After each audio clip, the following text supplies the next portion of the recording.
Whoa, Jim, what are you looking for? Oh, hey, Glenn. Looking for Corduroy's first victory of the season. I can't find it anywhere.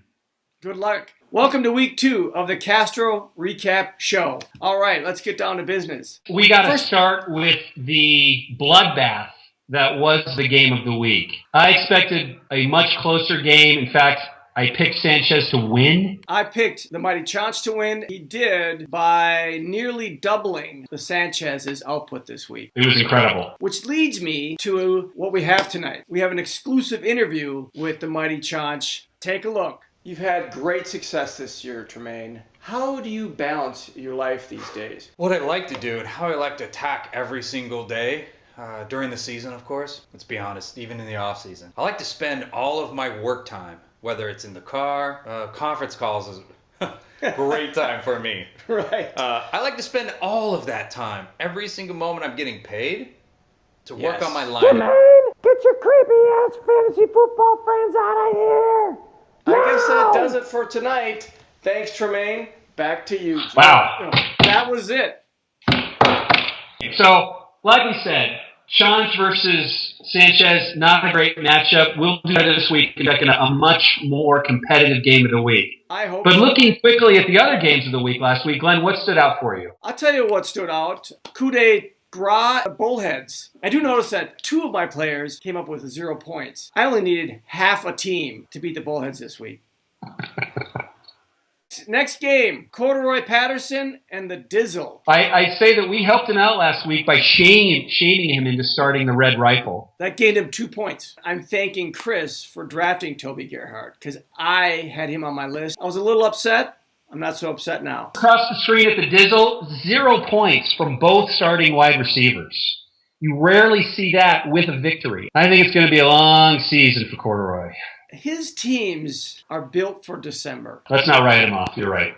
Okay. Next game, we got the Smashers, everybody's favorites, versus Manning Madness. How can it line up where no one scores any points? It's got to be a tough season for him so far. But you know how engaged he is in fantasy football. It's got to be tearing him apart. And clearly, he's got a lot of confidence in his team. If you look at free agent transactions over the first 2 weeks, the Sack Smashers leading the league with 0. Why fix what's not broken? It's true. When you got a juggernaut like this, you don't want to change a thing. Next game. Danger versus this What is odd, curious George. Not really sure what on that. What? Monkey Manager Mania? I'm just distracted by it. It's kind of taken me aback. I'm not really sure how to evaluate this matchup. Although I will say that there was a mistake. Danger should have handcuffed those New England running backs. I think we scared him last week. I didn't know the power of the Castro network. Final game, Asses of Fire versus Turn Down for Watt. Nail biter. Yeah. Brandon Marshall, 3 touchdown passes in the second half. That helped.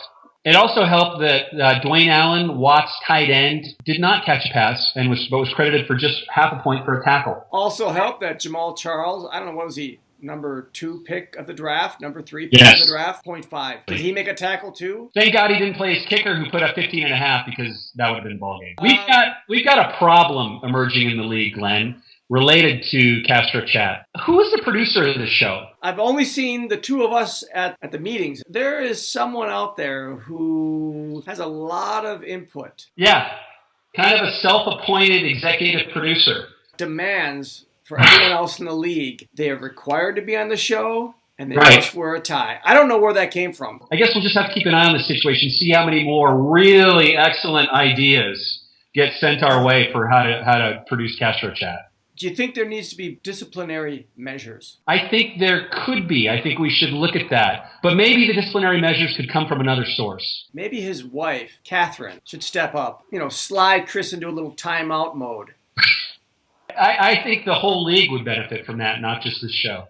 All right, let's take a look at week 3. Who do you have for the game of the week, Jim? A rivalry between the Witzel and the Williams family. We've got 2 2-0 teams going against each other. But I think the game of the week has to be between the 2 0-2 teams that are left, Watt versus Danger. The guy who loses, deep trouble. Well, really, the only thing to like to him is his fantastic profile picture. So on that basis alone, I'm picking it. I didn't know it was on his team. But I don't care. I love the picture. I'm going with Watt this week. Absolutely. Watt to win. Watt to dominate. Well, that does it for week 2 of the Castro Update. Glenn, great to see you. We'll do it again next week.